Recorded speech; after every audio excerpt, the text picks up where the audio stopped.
Good afternoon, Minot sports fans. Happy Monday. It is a brand new week. And unfortunately, to start off the episode, some sad news to report on. Grantley Johnson, the Toros honorary captain since 2018, passed away on Friday. He battled with leukemia. Grantley will be missed greatly. Just goes to show you how crucial and valuable life can be. So Grantley, you will be missed, buddy. Anyways, guys, welcome back. Finally made it in the studio after an off day Friday, helping out with the KMSU live TV show that broadcasted both the MSU women's and men's basketball games versus Winona State University. And a props to everyone who helped contribute to it. Nice job by Troy and Phillip for calling the game. And hey, why not start with MSU basketball? Before I go any further, the Minot Sports Podcast, as always, sponsored by KMSU TV and Radio and Joshua Strong Photography. This past weekend was clearly kind to the women's team. Minot State getting the sweep over Winona State and Upper Iowa. Friday, Mariah Payne scored 19 points in a 68-53 victory over the Warriors.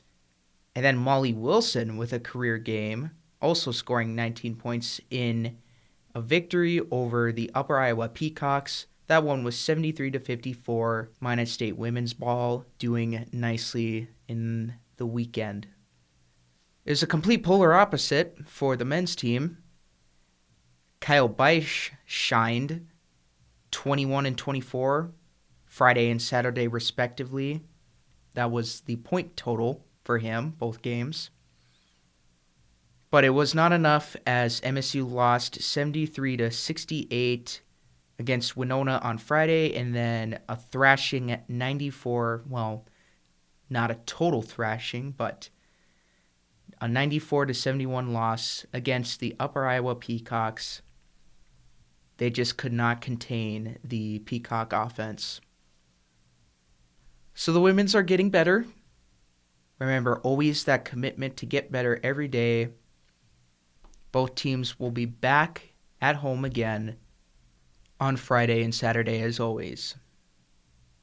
Some notes before I report on a few more scoring updates. Well, this one was kind of a scoring update, but in the Bismarck Century Invite, the Minot High boys swim team captured first place, nearly scoring 500 team points. That is just insane. They continue to impress in their quest for a third straight state title. So nice job, boys. More Toros news. Dan Russell was added to the 2020 NAHL Top Prospects Tournament that is going on this upcoming weekend. He will be a part of the Blue Selects team. And one thing's for sure, I know the boys will impress. When it comes to goaltenders, Ben Garrity has officially signed his national letter of intent and has committed to the University of Wisconsin. So Ben commits to a D1 college to further his hockey career. Congratulations, Ben. And then while we're on the Toros, they were in Aberdeen this past weekend. On Friday, big matchup versus the defending champs, the Aberdeen Wings. And these are crucial points, guys. Not a real stinker, but a competitive one on Friday. The bad guys get the victory 4-3 in a regulation victory, so no points for the Toros. They were able to salvage, though, a point on Saturday with a 3-2 shootout loss against these same Aberdeen Wings. When it comes to great news for hockey, for Minot hockey. The Minot High Magicians, with a 7-2 victory over Dickinson, they clinch the number 1 seed in the West Region tournament that is set to happen soon in Bismarck. So congrats, boys. That'll be very interesting to watch indeed, and is something that all of you guys should keep in mind. I keep saying it, and I'm going to keep saying it more and more. This is a West where Minot has a grand opportunity to win it this year. So keep her going, boys. Jack Plemmel recorded a hat trick versus Dickinson. So a nice game for him. And then Majets hockey, also in Dickinson, they pick up a 5-1 victory over the same Midgets. We had an upset happen this past weekend. Culprits are MSU Wrestling. Before I get into that, Friday they were in Southwest Minnesota State to face the Mustangs.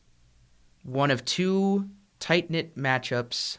It was a 22-15 win for the Mustangs on Friday. But Saturday was the real highlight, as Minot State upset the Augustana Vikings, the number 2 team in the region. Again, another tight-knit matchup, 21-19. Beavers come away with that one.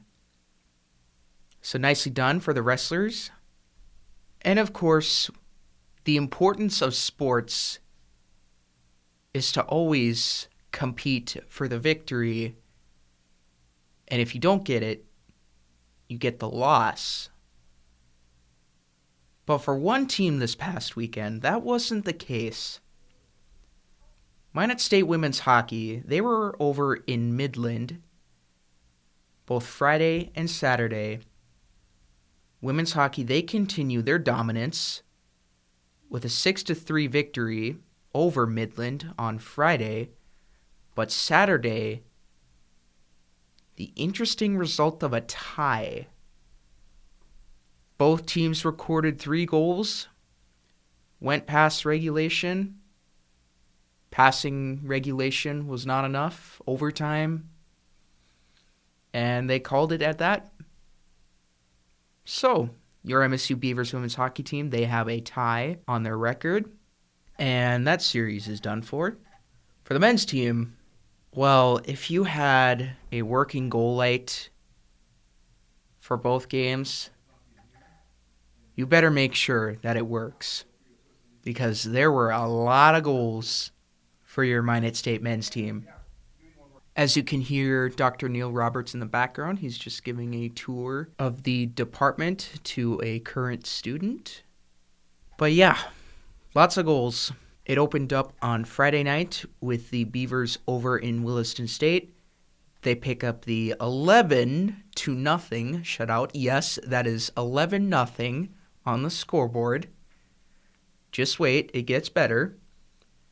An 11-1 win on Saturday versus also Williston State.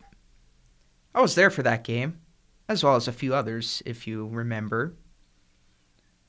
Goals were scored by Davis Sheldon twice, Jordan Robertson, Riley Vautour recording a hat trick, Wade Johannesson, Minot High alum Connor Schuster, Eric Soar, Kent Walchuk, and Justin Metcalf to cap off the night. So your Beavers continue to stay successful against D2 Williston State. For track and field, they were MSU track and field, to be clear. Minot High track and field season starts in a little bit here, but they are still in the practice stages. But for MSU track and field, they were over at North Dakota State, and we had, of course, some more records. Logan Kruger breaking his own shot put record, this time at 15.02 meters. And then some top 5 performances. I got them reposted on the Instagram story right now if you want to head on over there and check over.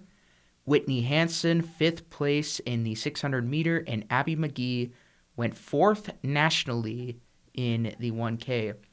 So MSU track and field continuing to put up some more impressive numbers there. Minot High Magicians basketball was in town this past Friday.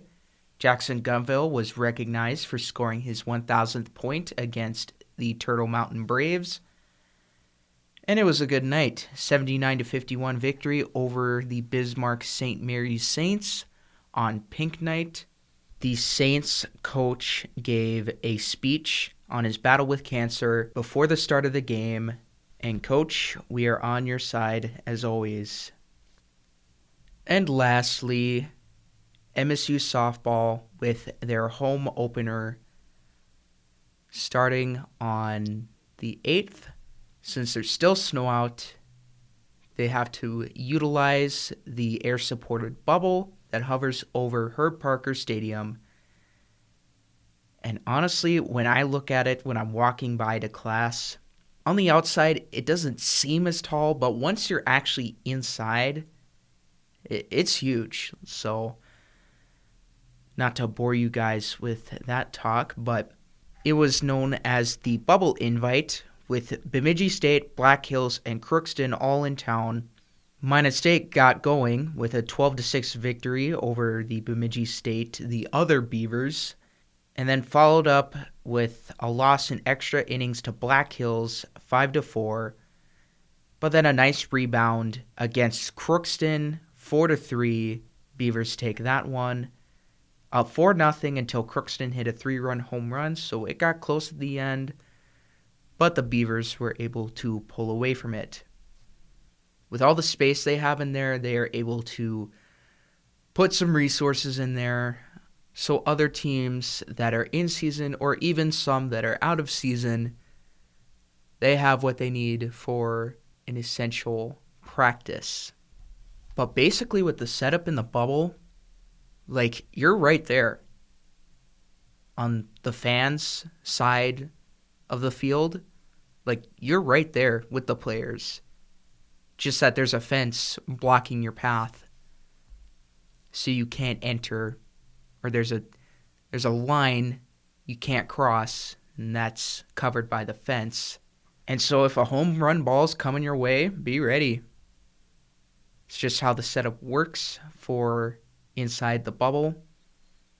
And when Crookston hit that home run ball, you can count on it that it was going the way of people that were sitting in the direction of that flying softball.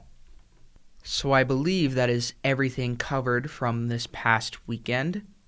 Before I continue on, the Minot Sports Podcast is sponsored by KMSU TV and Radio and Joshua Strong Photography. We have a premier matchup for your Minot High Majets in basketball. The Bismarck Legacy Sabres, the undefeated Bismarck Legacy Sabres girls basketball team will be in town for a West Region matchup against the Minot High Majets. You want to talk about challenges? Talk about facing an undefeated Bismarck Legacy team. The Sabres girls are having as can clearly tell, a great year. Just all wins across the board. Zeros in the loss columns. They just seem unstoppable this year. So yes, it will be a challenge indeed, but you never know what could happen as other results have been made possible.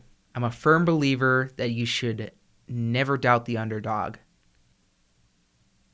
Granted, the odds seem way against Minot.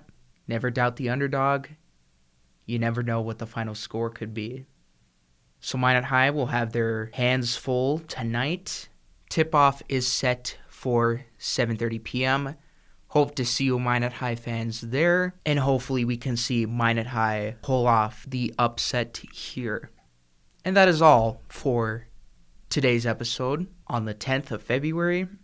I'll talk to you guys again tomorrow. Thank you for listening to the Minot Sports Podcast, brought to you by KMSU TV and Radio and Joshua Strong Photography. This has been episode 18.